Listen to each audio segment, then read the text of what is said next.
What happens after you are deported? Who gains monetarily and benefits from the overreaching laws, punishment, and violations of your constitutional rights? And after being forcibly removed from the United States, how do you start all over again in your country of birth that you have never lived in? In this episode, I am joined by an individual who has experienced these violations of his rights and revocation of his legal status due to the laws enacted in the state of California. Through his experience with their judicial system, incarceration, and being voluntarily forced into the California inmate firefighter crew, he recounts his experience with ESL in 2014. After arriving in Mexico, working in the outsource world of call center services, he rediscovers his passion for art and his power to be a driving force for a message of change. From painting small cultural pieces to murals on the US-Mexico border, we explore his journey as not only a deported individual, but as an artist and activist. En mi comunidad. So welcome back to another episode of the ESL sessions on the segment of En mi comunidad. Today, I'm actually being joined by a deported individual who actually has assisted and been involved with a lot of the deported veterans down in Tijuana, and has actually been able to do other art pieces and made an impact, I want to say, on a lot of it, on a lot of what's going on in bringing light to deported veterans. But not only that, a lot of what's happening with the current situation, this 2025, with the administration, with deported, with people being wrangled up by ICE and being deported. But before we get into details on his speciality, on what he does, I'll let him introduce himself, and then we can get started on getting to know him a little bit better. So whenever you're ready. Gracias, Jose. My name is Javier Rojas. I go by deported artist. I was born here in Tijuana. I was raised in Oakland, California, and I've been deported for almost 11 years now. So 11 years. So that's approximately back in 2009. Man. That was 2014. I had to put it. Yeah, sorry, about 2014. I'm getting my dates mixed up. But yeah, so 2014. And really, to think about it, there's been a lot of changes with what do you call it, with the way that the immigration system has worked, and the way that I guess ICE and immigration itself was doing their whole situation. But before we get into that, especially in 2014, let's talk about a little bit about yourself. So you're born in Tijuana. Can you give us kind of like a general idea, like how it was growing up in Tijuana, around what year? Yeah, so I was born in 1979. I was only in Tijuana for about 3 months when my mom took me to Oakland. So, back then the border, it wasn't all militarized, like and immigration wasn't all criminalized the way it is nowadays, But yes, my parents took me to Oakland, California. I was raised over there practically my whole life. I went to school there. When I was 24 years old, I got in trouble for the first time. I became incarcerated for robbery. I stole $300 from a store, and they gave me for a first time conviction. They gave me 12 years in the state prison. Right. The last 3 years of my conviction of my incarceration, I did it as I served it as a wildland firefighter for working for Cal Fire, the state of California. When I halfway through my term, ICE came to see me, and they told me they wanted me to give up my rights. I was a permanent resident, and they wanted me to sign over my papers, and I was like, nah, I'm not gonna sign over my papers. And they were just trying to pressure me. And at the time, I knew there was a possibility that I could get deported at the end of my term. But I figured, a lot of laws could change, between here and then. So I didn't sign anything, back then. So when I was about to go home, I had about 30 days to parole. Mail call came, and they gave me a paper. I thought it was a letter from home, but it was actually a letter from ICE. They were notifying me that they had an order of deportation for me. And I wasn't gonna be allowed to parole. Like, so once my parole date came, they had 10 working days to come pick me up, and it didn't come pick me up within those 10 days. They were supposed to release me. So what happened was my parole date came and went, you know, so I know I was there for a ICE detainer. On the 10th day, they came and got me, and they told me, oh, you know what, get ready, you're gonna go home. So they put me in the holding cell. They let me change into my street clothes. They gave me the money that I had on my books. They gave it to me in cash. And I was in the holding cell with everybody that was going back to Alameda County. We were just waiting for the bus pretty much. But in the back of my mind, I was like, nah, this is too good to be true, you know? And sure enough, I seen two agents come in, and they were asking for me. And I was like, oh yeah, I knew it. And I was like, yeah, it was ICE. And so ICE formally rearrested me. And they took me to a facility in Sacramento. They had me housed in the Sacramento Sheriff's Office. I was there for approximately 2 weeks. You know, when I was there, people were there for a long time. People were there for about a year, almost 2 years in some cases. Some people had lawyers. They were paying $50,000 sometimes in some cases, and they were still all losing their cases. Everybody was getting deported. So it was kind of like a environment where there was like no hope. And if you didn't have money for a lawyer, the government wasn't, they didn't have to provide a lawyer for you, you know? So what happened was I didn't have money for a lawyer, and I didn't have any kind of, because I didn't know what to do. And I was kind of pressured. I was like, you know what? I just got done serving a long prison sentence. I don't want to be here for another 2 years fighting a case that I'm just going to lose and get deported anyways. So I kind of was pressured into signing over my papers. I gave up my rights in exchange for a speedy deportation. So they took me to San Francisco federal court, where I seen a judge. The judge gave me a lifetime deportation. And you know, when he was giving me the lifetime deportation, and he told me, you know what, within 48 hours or less, you're gonna be on Mexican soil. I looked at the judge, and I started to tell him thank you for some reason. You know, I was like, I guess I was just relieved that, you know, this nightmare was finally coming to an end, and I was finally gonna get out, right? But I kind of caught myself, and I told myself, you know, what am I doing? You know, thanking the person who's banning me for a lifetime, you know. But yeah, they put me on a bus to the Oakland airport. At the time, the Oakland airport had a contract with ICE where they were deporting people from the Oakland airport. However, they didn't want the public to know, right? So what happened was they were putting us in the bus. They were taking us to the airport. We were bypassing all the security, all the public. They were doing it in the middle of the night so that the public wouldn't see. And they were loading us up into a plane all shackled up.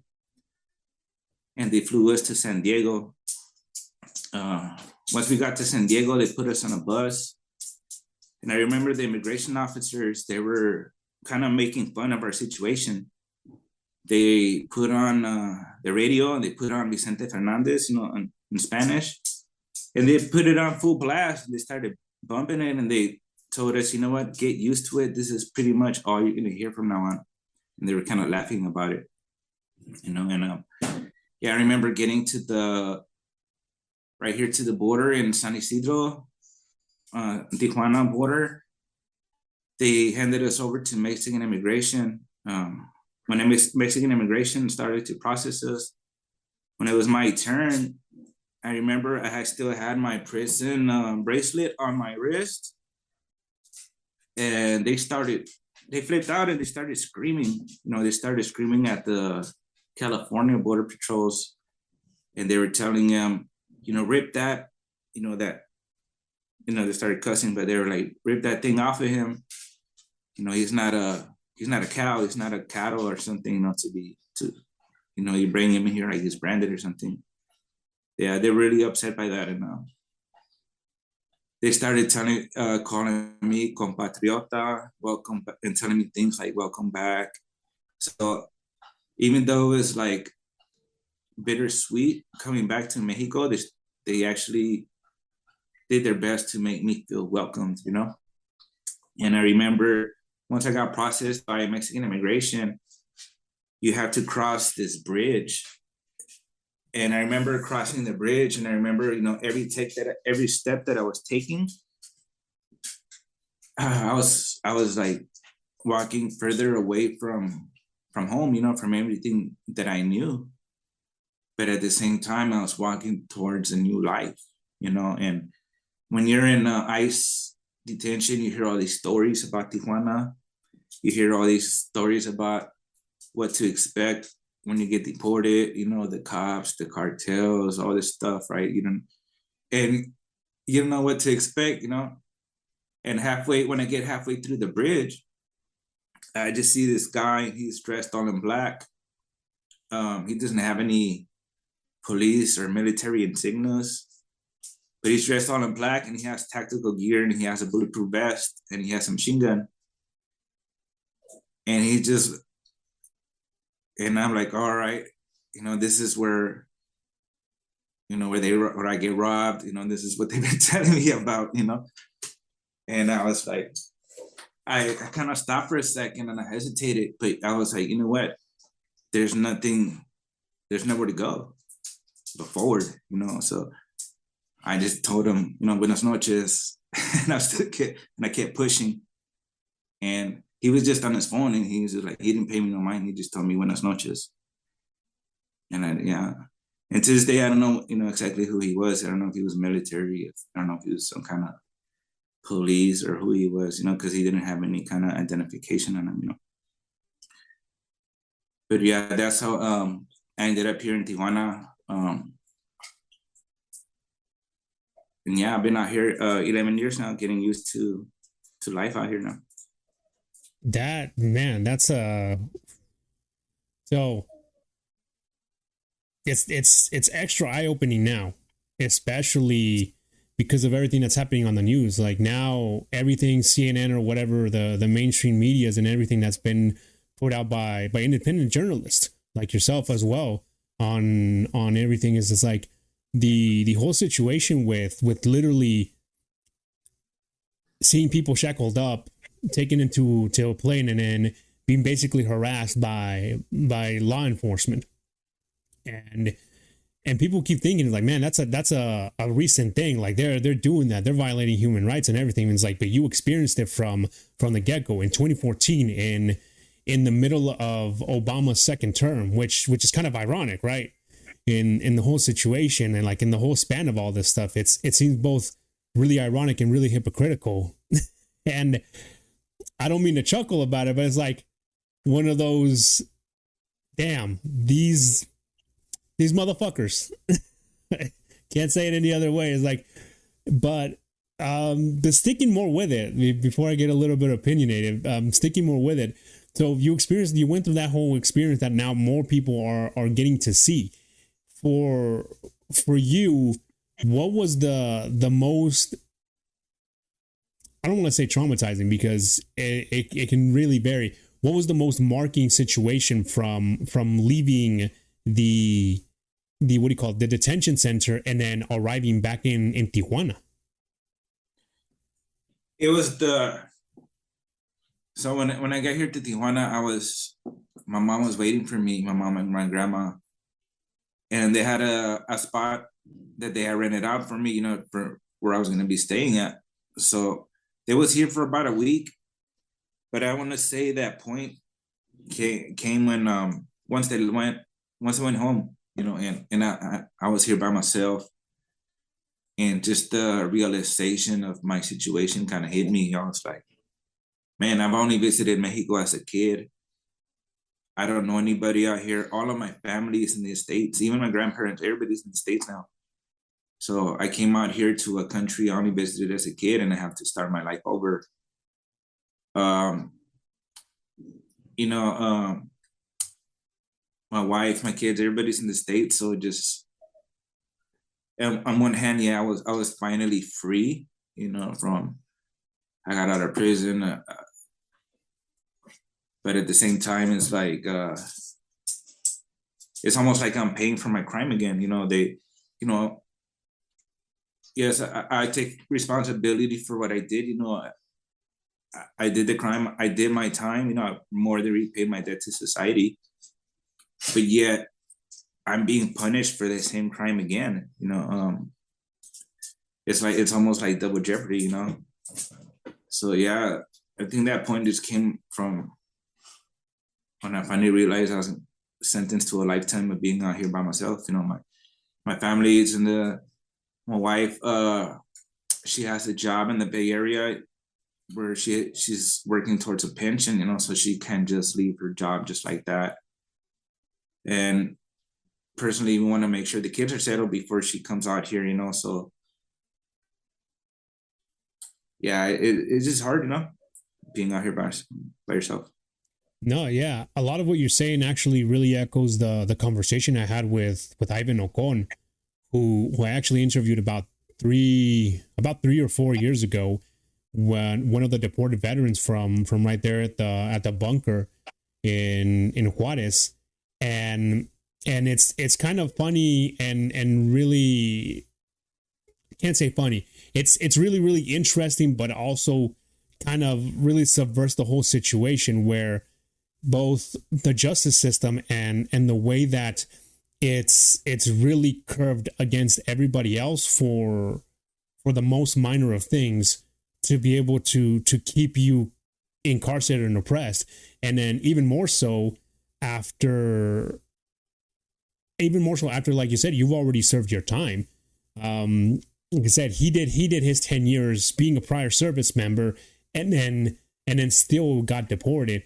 And then in over what do you call it? Over speculation, not even full proof, as it's alleged. But in your case, it was a one strike situation. And the thing that also kind of brings me into want to ask this question itself is the way that California in itself has the 3 strike rules, and it's hard on crime, basically narrative on to be able to keep the streets safe, to be able to maintain and manage the what do you call it, the civil discourse, right? So with that situation, how was it for you at the time of your arrest, where this was, I don't want to make the speculation that this was your first strike, but basically your first encounter with the California justice system, the California judicial system? How was that for you? It was eye-opening. It was my first time ever being in trouble. I thought, for my first time being in trouble, I was like, oh, I'm not gonna get that much time. But when I was going to court, they were trying to give me 26 years. They had all these charges that they ended up dropping, because they just throw all these charges at you to see what, in the end, to see what sticks and how much they can charge you with, and trying to scare you, trying to get you to plea bargain, right? So they went from 26 years probably down all the way to 12, and that's when I finally accepted my plea bargain for 12 years with 85% on my first strike. And in 2014, when I went to prison, it was really overcrowded. I got to experience the whole overcrowding thing. I remember at one point it got so overcrowded, the federal government ordered California to release some inmates, that they had to reduce the population by a certain time. So what California did, instead of listening to the government and releasing and reducing a bunch of sentences, what they did is started sending us to private prisons. They sent me to a private prison in Arizona, and that way we didn't count as in the Californian population. So that's the way they went around it. Later on, the federal government found out, and they said, that's unconstitutional, and it's pretty much illegal with what they were doing. So they ended up sending us back, so I got to experience mass incarceration. I also got to experience the whole private prisons, thing, which is crazy, right? Because right now, with everything that's going on, they're talking about mass deportations, but that's only because they don't have the system in place. They don't have all their private prisons in place to lock everybody up, right? Because their true goal in the end is to make money from all of it, right? So the way they're going to do that is they're going to criminalize immigration, and instead of just deporting us off the bat, they're going to lock everybody up into these private prisons, which the governments and all their buddies have contracts with, right? But yeah, I got to experience I got to experience the whole Cal Fire thing, before, just recently with the LA fires, it brought all of this up, right? It gave a lot of attention to the inmate firefighters, right? But this program's been around since the 70s, I believe, and since the 70s, we've been getting paid $1 an hour. And it wasn't until the rich people's houses in LA started burning up that they started saying, hey, maybe these guys should get a raise, and then after that, I got to experience the whole immigration thing. And just like you said, people want to say or think that all this has, barely been happening under Trump, but this has been going on since Obama. I got deported under Obama. He was known as the mass deporter in chief.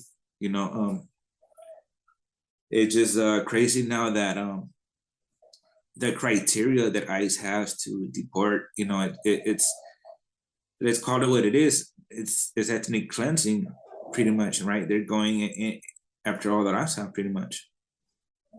Yeah, no, it's very true, and yeah, like you said, I when the whole Cal Fire situation happened, I had a general idea of like, all right, we know there's volunteer firefighters, we know there's people that we know that there's fire departments and everybody that's currently usually up to be able to to help. That's the point of the what do you call it, the firefighter system, and it's voluntary, and it's volunteer force.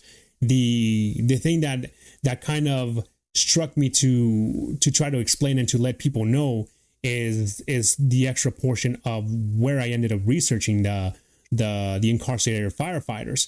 It's you begin to really look at the whole entire mass of what it is, the entire economic system of such a large city like LA, but also just the entire economic system of the whole entire state of California. It gives you, and it really brings a lot of questions into mind, especially when like you said, it's not until a certain group, a certain demographic is affected that things start coming back to light, because there's a lot more exposure, there's a lot more eyes on them, and there seems to be a lot more sympathy. There seems to be a lot more sympathy, but it's a really biased duality when it comes to what activism and things that are brought to light kind of brings it just so much more to the forefront that you kind of tend to wonder, is like, what are the other portions of this organization, this administration, the previous administration, and other administrations that we just don't know about, or people really have never taken the time to know about. With that as well, what I wanted to ask is, in your time with the Cal Fire incarcerated volunteer force, how was that? How, I know in between 2014 to about 2017, there were definitely a couple big fires happening in Northern California and in between the Sierra Nevada and in Nevada. How was that for you? How many times were you called to service? Because that is what you provided a service to the state. Yeah, so I was with Cal Fire for 3 years, approximately 2011 to 2014. So I did 3 full fire seasons with them. I remember my first year, 2011 fire season. It was very active. It was California has been going through a drought for a long time now, so everything's been dry. And at the time, there was a lot of that year was a lot of lightning strikes. So with all those lightning strikes, they were setting off a bunch of fires everywhere. So ever since my first year, I got to experience big fires. I remember going up as far as Lassen County, which is it's weird because you have to cross through Nevada to get to that part of California. Mm-hmm. But it's way up there. And I've been as far south as San Marcos, San Diego, fighting fires. So I've been all up and down California fighting fires. So when they sent me to fire camp for training, they didn't give me a choice. They told me, "Hey, you're going to fire camp." And you don't have a choice, right? You can't say no. I don't want to go to fire camp. If you refuse, it's pretty much considered like program failure. They pretty much put you in the hole for that. So you lose your privileges, you lose your visiting, you lose your main status, pretty much, right? So everybody, I got sent. I went, right. I was kind of looking forward to it. It was a different environment. You got to be outside of the prison walls. You got to be in nature. So I was looking forward to it. It was a lot of hard work, and we did risk our lives for $1 an hour. One of the first things that you do when you get to fire camp is you sign a will. You have to sign a will in case you pass away, whatever. And they tell you, "Oh, don't worry, if you pass away, you're gonna get a firefighter funeral." They tell you, but what good does that do? When when you're already dead, whatever. But yeah, it I liked it, right? I like being in nature. You had better food. It wasn't like being in prison anymore. It was kind of like being in camp. We had a better standard of living. Uh, but yes, and if you look at it, it did feel like slave labor at times. Getting paid $1 an hour for what we were doing. There was a lot of times where we were in very dangerous situations.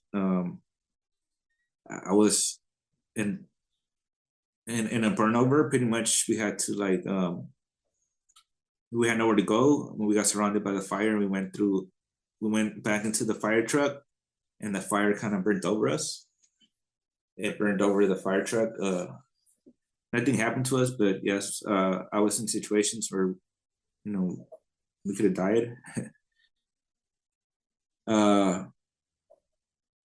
But yeah, just recently, the state of California, the voters, they voted for slave labor.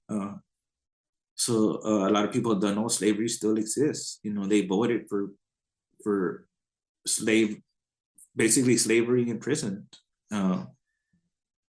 And I think that's what pretty much like the fire department is, because you don't have a choice, and if you refuse, you pretty much get punished for it, no? But on the other hand, I liked it. I was doing something productive with my time. I was doing something productive not only with my time, but for the community, for the state of California. We were out there saving homes. So yeah, it was also very rewarding for me. It was one of the most rewarding times that I had in prison. When we showed up to little towns that were threatened by big wildfires, they were happy to see us. And when they showed up, they had like signs, cardboard signs, and they were like, "Oh, thank you." They were cheering us on, and then when they looked at us, they didn't see us as inmate firefighters. They seen us as regular human beings. So it was a very rewarding time for me. I even have I don't know if you can see it in the back right here. I have my CAL FIRE certificate.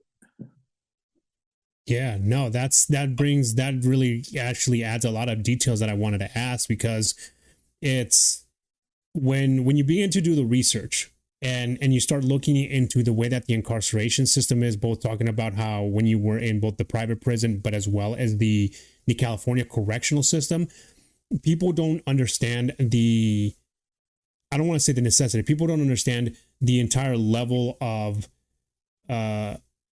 resources that takes to be able to try to keep a person, an inmate, incarcerated, but also the consequences and the repercussions of denying your incarceration to that extent. We'll just put it that way.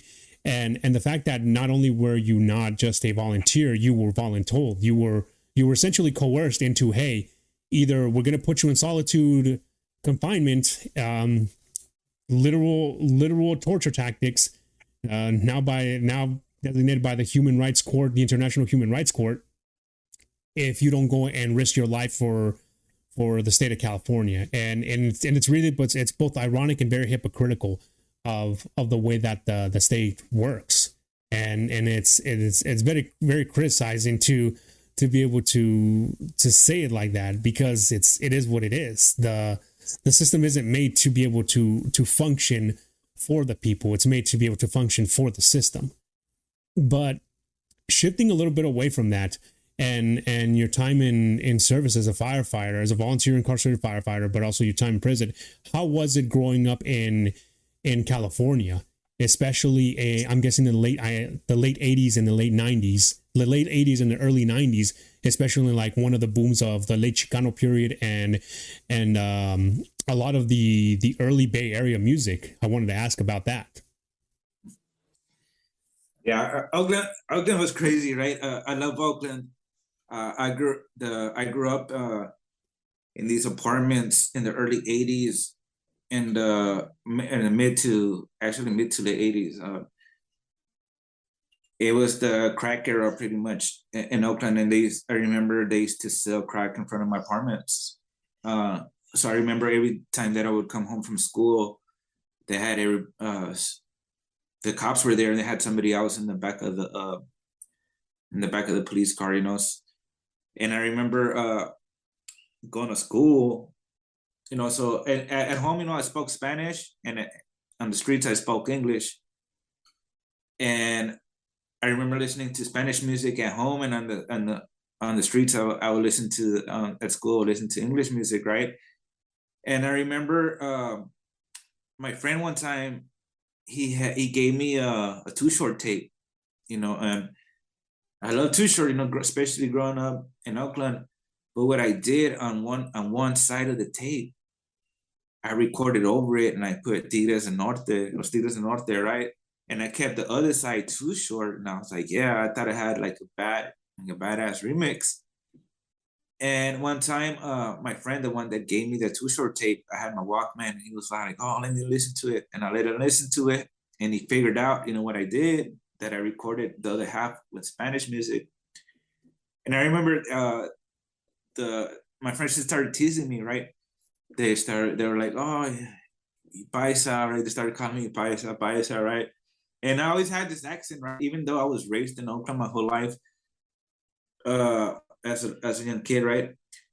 I still had this accent because at home I always spoke Spanish, and that was like my first language, Spanish, right? So even though I started speaking English as a kid, I always had a kind of like an accent over there, which is kind of funny, because now that I'm out here, I have an accent out here, now that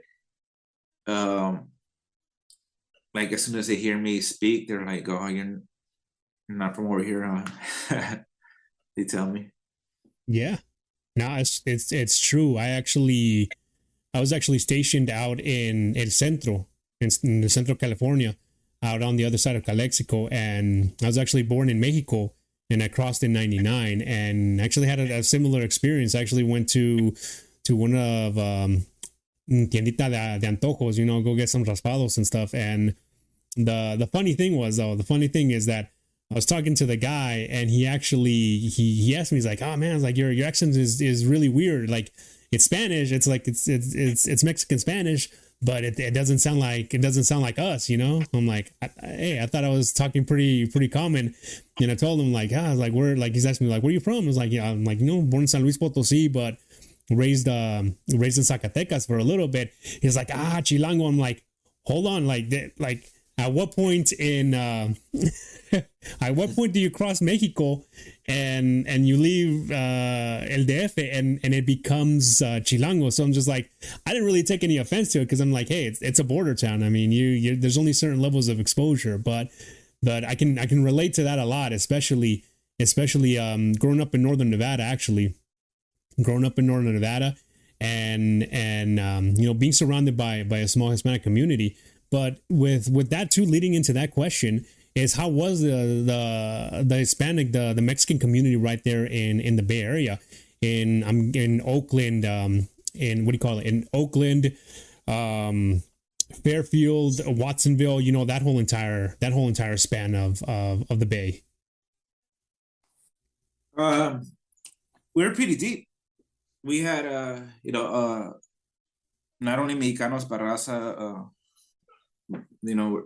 In Oakland, it's predominantly African American, and then it's raza. It was hardly, when I grew up in Oakland, it was hardly any. I don't know how it is now, but when I grew up in Oakland, it was hardly any white people there. And all around, especially like San Jose, San Francisco, Sacramento, all those places, full of raza. Going down towards the valley, Watsonville, like you say, all those places, Gilroy, it's full of raza, right? Why? Because it's a lot of fields around there. I come from a farm working family. My parents were farm workers, and my grandparents were farm workers. So I think that's why raza kind of got distributed all around those northern parts of California, because because of the fields that are on there.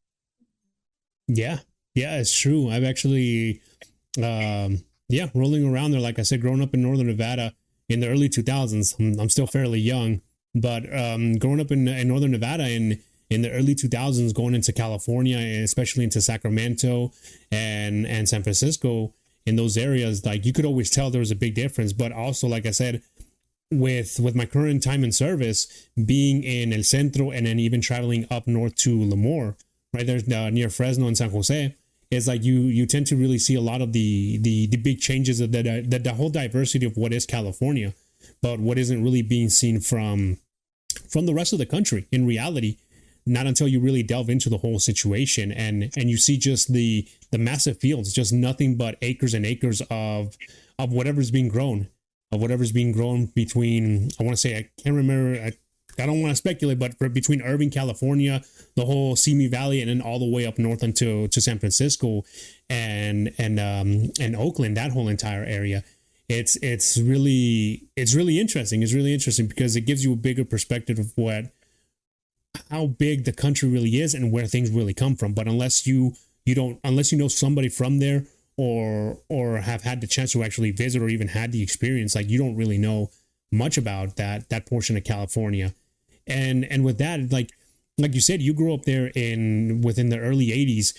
Do you remember the amnesty when President Ronald Reagan was in office? Yes, I remember a bunch of people, when it happened. And I remember a bunch of people that benefited from it. Me personally, I didn't benefit from it directly, but I know a lot of people who did.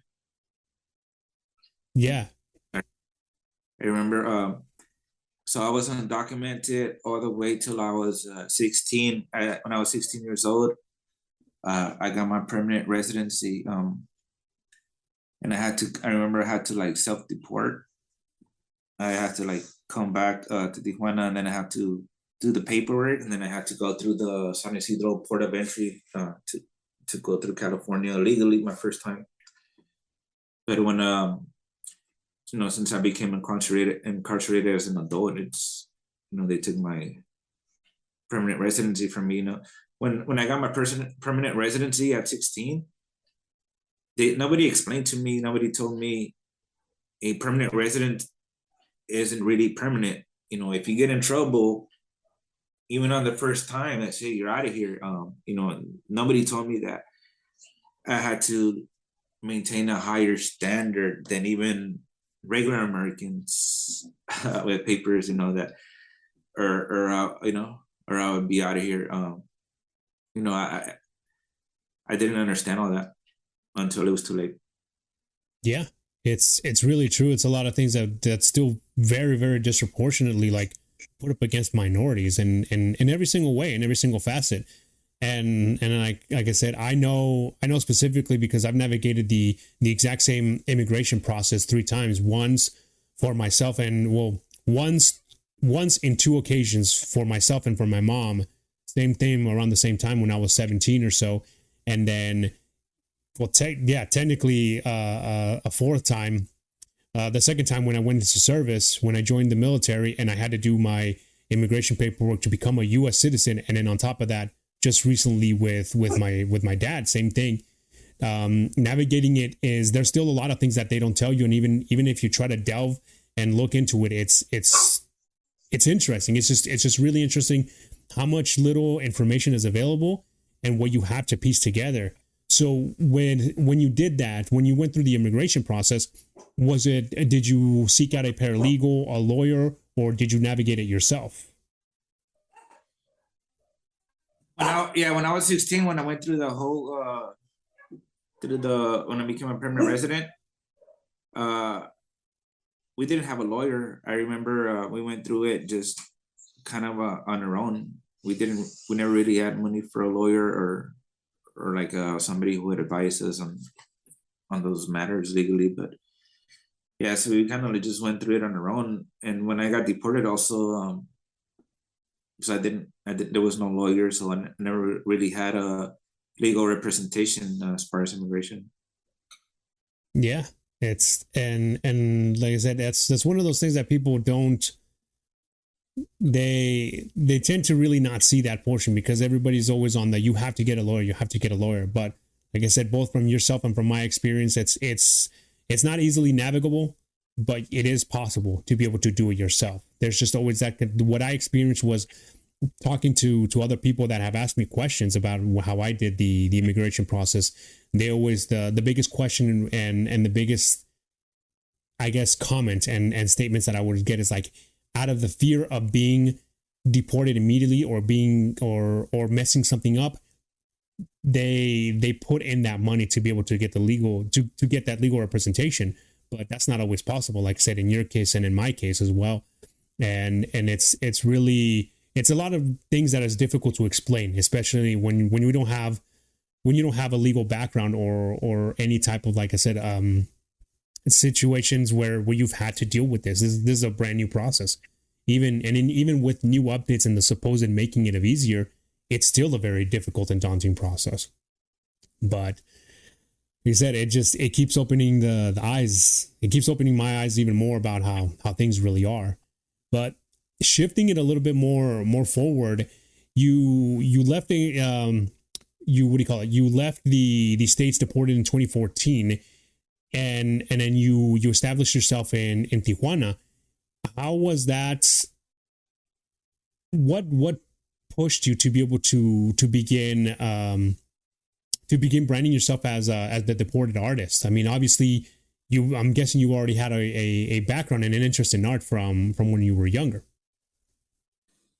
Yeah, so art's always been in my life. I remember when I was little, looking for art, I wouldn't see ourselves represented or raza represented in art. And I remember the first time I seen representation as far as our raza in art was in the Writer Arte magazines. and that's where it really inspired me as a kid, to get into art, to start drawing, that in prison, I kind of used art as a way to survive, I would draw things and trade it for soups, for coffee. I started tattooing for a little bit to, just to buy the basic necessities that I needed in there. When I got out, once I got deported, I kind of put art on the back burner at first because I had other priorities. I had to get used to all this, to a whole new life out here. I remember going to I started, my first jobs out here was in the call centers. When you first get deported, that's 9 times out of 10, you're going to start working in the call centers because they'll hire you on your English skills. When I got deported, after spending 11 years in prison, I didn't even know how to send the email. I didn't even know what a text was. So there was that gap, right? I was kind of like technology literate, but they would rather train somebody with the technology than it is easier for them to train somebody with the language, So it's easier for somebody to get a call center job. The thing is, though, I was working 6 days a week, 10 hours a day. So that would just leave me Sunday to wash clothes, to clean the house, to go shopping, do whatever I had to do, right? So I felt like I was in a dead end job, I didn't see no future. Like, it didn't leave me time for anything. I felt really bad when my family, they would come visit me for a week. They would take vacations to come see me. And out of the 7 days, I would only see him at night because I would have to work. And there's no such things as days off over here, sick days. If you miss one day, you lose half of your check because your checks, half of your checks tied to your bonuses and all that, So I was like really unhappy at that, on those jobs. I started painting because I became anxious. I became depressed, being separated from my family. I remember my wife telling my wife one time we were watching TV and I was watching Bob Ross paint. And I remember telling her, man, that guy he's always happy, and like he's painting and no matter what, he always seems happy, And I was like, maybe if I start painting, I'll be more happy. I told her. And the next time she came, she brought me my first paint set. And I started painting. At first, I started painting like little cultural things. And I remember my wife seen them. She was like, hey, why don't you start selling them? And I was like, you know what? Nobody's going to want to buy my paintings. But, she took them back to the States, back to California. And she got involved in the whole pop-up scene over there in the Bay Area. And I remember my first painting that she took to a pop-up, she sold it for $50. And, out here in Tijuana, at the time I was making, in the call centers, I was making around $120 to $150 a week. So $50 for painting, I was like, man, I need to paint more, So, that's what I did. That motivated me. So at first it was more like a financial motivation as far as painting, But, being out here in Tijuana, I soon realized that, most of us deportees, we've been in prison at one point or another. So we tend to keep our heads down over here, The police see us, we become victims for targets for extortion. They figure our families have money. So, being deported, it comes with this whole stigma, right? It's not something that we would go around talking about it. So we would keep to ourselves and we would be living in the shadows. So pretty much I realized, that the way it was going, we were never going to have anything coming. We don't have any, as it was, we don't have anything coming from Tijuana, from the city. We don't have anything coming from the government. Immigration reform, forget about it. Immigration reform is for the people in the States. Once you're deported, it's like you no longer exist. You're out of sight, out of mind. So I was like, man, as long as we don't start talking about it, as long as we don't become visible, nothing's ever going to change.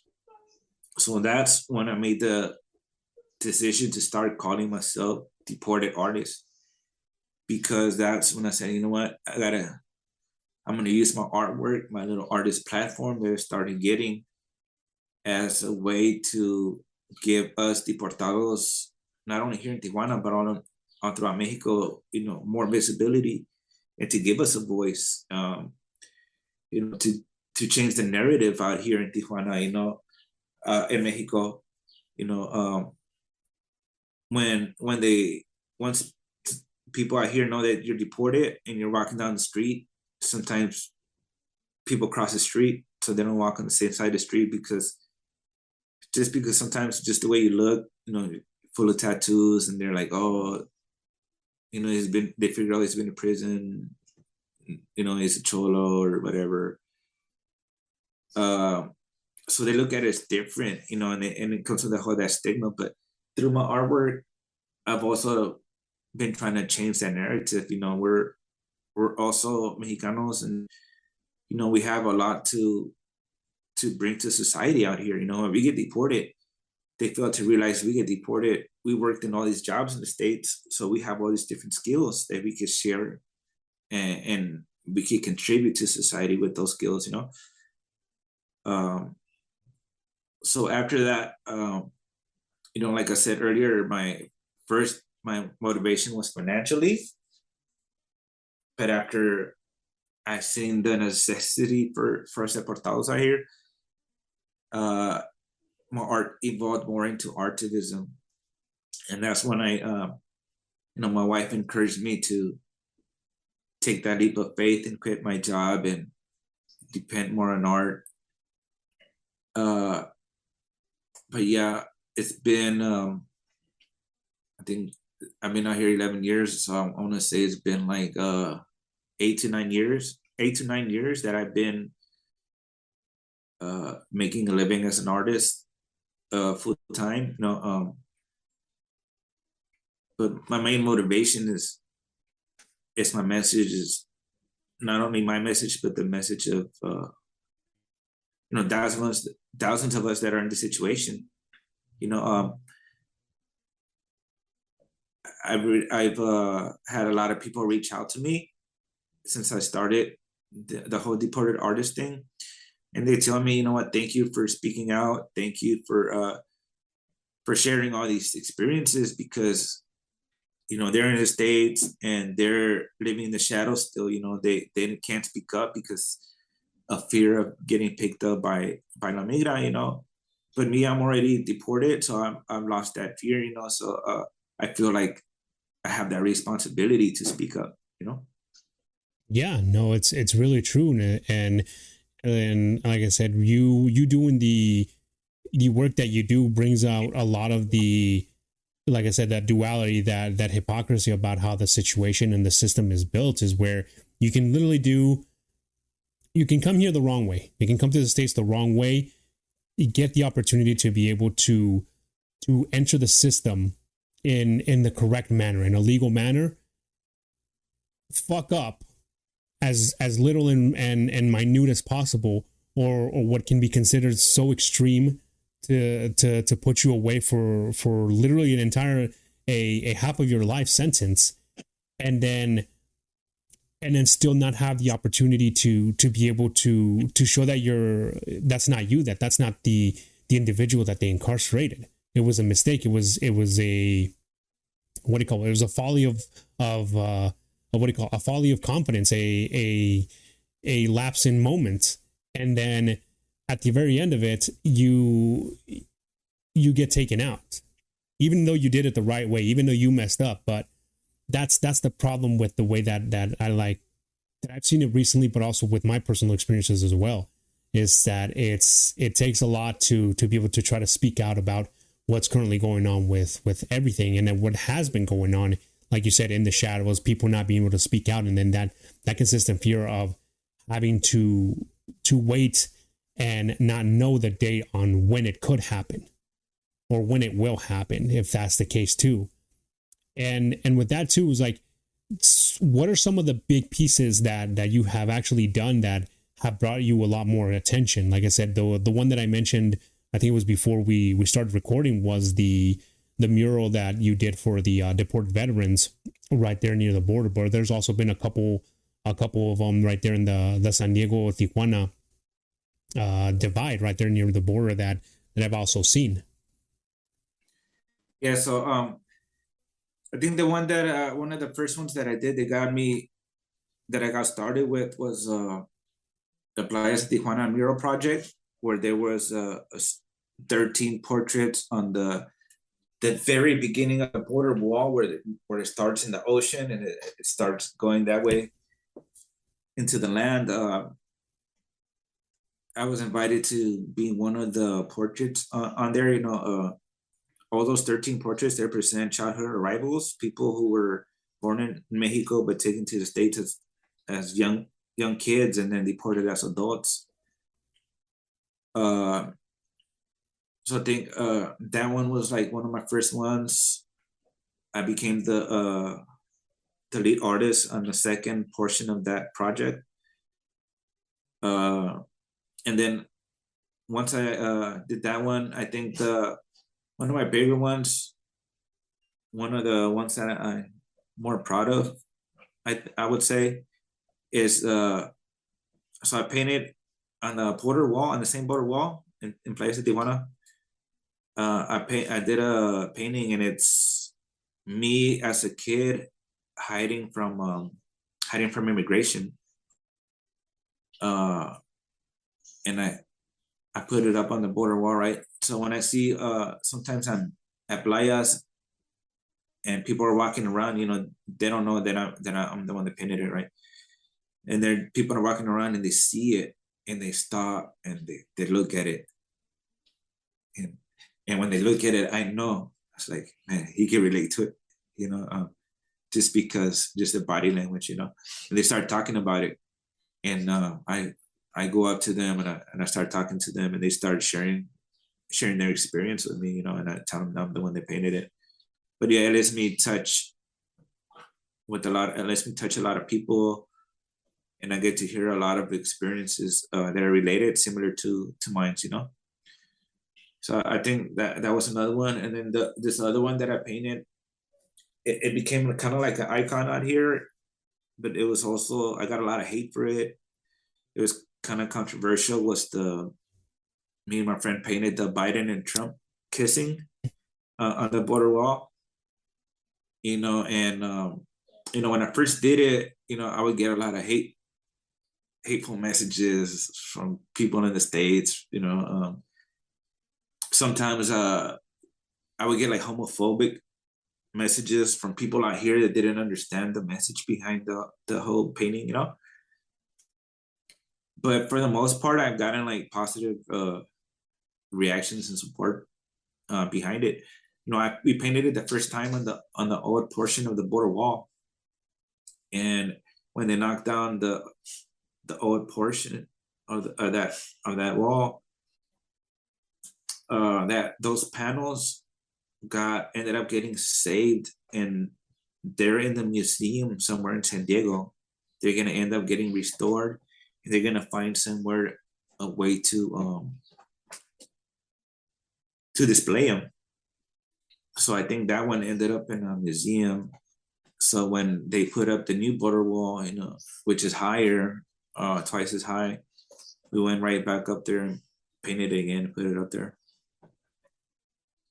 You know, it's funny that you mentioned that specific one about Biden and Trump kissing. Is that and I think I know where you got your inspiration from, because a lot of people may recognize it, but they don't recognize the actual inspiration from it. It actually is a remix of the USSR premiere and the East Germany premiere from the 1980s of the Berlin Wall. So, you know, it's very referential, and the fact that some people don't understand the what do you call it, that separation between two countries is a resounding thing that's been happening for years. And it was I can't remember the East Germany guy, but it was definitely Gorbachev for sure, and I remember that. So I was like, I find that like I also enjoy art and have always delved into it. So I find it really, really interesting, like comedic about like how the criticism in art sometimes goes over people's head, that it's very direct. It's a very direct criticism of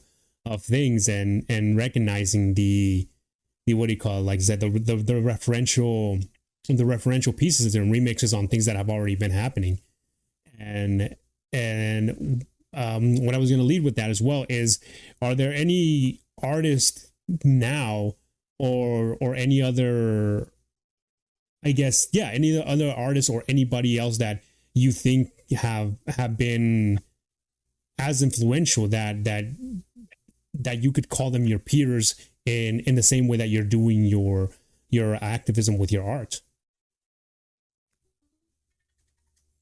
Yeah, so I know different people who've been, but they've been different artistic and different artists, different artists in different ways. You know, like my friend Lalo, he calls himself El Deportee. You know, he's a poet, and he's an aspiring filmmaker, and he has a film called I think it's, sorry, I forgot the thing. It's called No Way Home, I think it's called.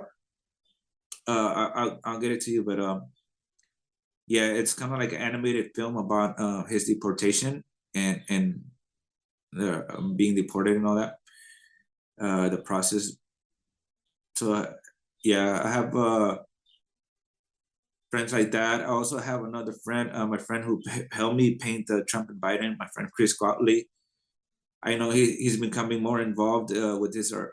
He's a painter also, but he's becoming more involved in artivism now that we've been painting different projects together.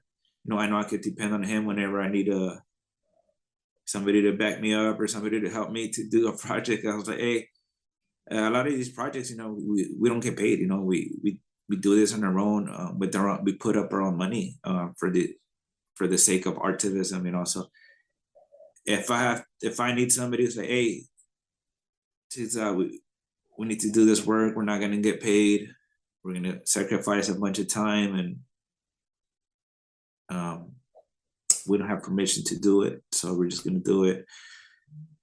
I know I could depend on him. He's like, man, I'm down. You know, he's always down. If I can ask, I guess an opinion or a question on that. Putting up flash pieces, bombing trains, you know, the general graffiti stuff. Were you ever involved in that in California or any other time frame? During, you can answer, or you can, or if you don't want to answer, it's fine. Yes, of course. As a kid, that's what, when I was an aspiring artist, you know, graffiti was my first way that I began to express myself growing up. You know, but after that, once I became incarcerated, my art just started evolving and evolving. You know. Yeah, it's very true. And like I said, I've been following you for definitely a good couple of years, and have seen a lot of the growth, but also, like I said, a lot of the effect and a lot of the what do you call it? A lot of the impact that it has actually made, both, like I said, one as a military service member, as a prior illegal and undocumented alien, and one as a Mexicano, as a Mexican, like seeing other artists that show and represent a lot of what is still not known in at least this small section of our minority. And in these last minutes, I guess I just kind of want to put it out, is with, I guess, just a couple opinion based questions. You as a deported individual, what are your current thoughts on the situation with the violation of the rights of both undocumented people and legal residents? Yes, I think we're in dangerous waters here. Like, you know, where does it end? You know, now they're talking about Trump's trying to look into ways to deport U.S. citizens to El Salvador. You know, it reminds me of that poem, first they came for the communists. If we don't stand up now, if we don't unite right now, they're gonna come for everybody, and we're all gonna keep quiet until it affects one of us, until it affects our group. So now it's the time to unite, and I think only through unity can we fight this, and we must fight this because it seems like they're just trying to rip up the U.S. Constitution right now. Yeah, very true, very true. And is there, within your activism, is there any ways that I guess you could advise people to be able to, from your prior experience, that might go through something with either encounters with ICE or immigration, that you can give them kind of like a heads up or maybe some advice if it comes down to being deported once they're on the other side of the border and they find themselves in that similar situation that you did 11 years ago? Yes, I just made a reel about this too. Since I've been deported, my whole priority has been like meant to get back to the States, to get back to my family. But at a certain point, we all come to realization that might never happen, that we might be stuck here on this side of the border, right? So what I want people to know, what I want them to know is that, man, there's a whole nother life here. We could thrive out here too. De este lado también hay sueños, and life is good out here too. Yeah, no, very, very well said. Well, with that, I think we covered a pretty good portion of everything, and definitely got to be able to ask and got some of the answers that I wanted to what do you call it, to kind of showcase a little bit of, like I said, about one, your experience as an individual who navigated the immigration system, went through incarceration, and is also just continuing to be a voice for what do you call it, for activism and an activism in general for the rights of people and deportees. And then on top of that is just getting a little bit more insight on a couple things that are coming to light as of recent, but that have been established and have actually been in use and in speculation for a good while. So that really helped out. And like I said, I really appreciate you, one, accepting this invitation to the ESL sessions on such short notice. But if you have any questions for me or anything else you'd like to say, if not, we can definitely sign off at this moment. I know. I just wanted to say thank you. Thank you for your time, and thank you for all that you do. Your work is also very important. Without you, my stories and stories like of people like me wouldn't have a way to get out there. Yeah, no, like I said, and like I told you when I sent out that email and that first message, this is mainly a platform to be able, it's just providing this as another platform to let people tell their stories, regardless of whether it was illegal or not. It's just a way to be able to let somebody speak and to be able to get that story out there.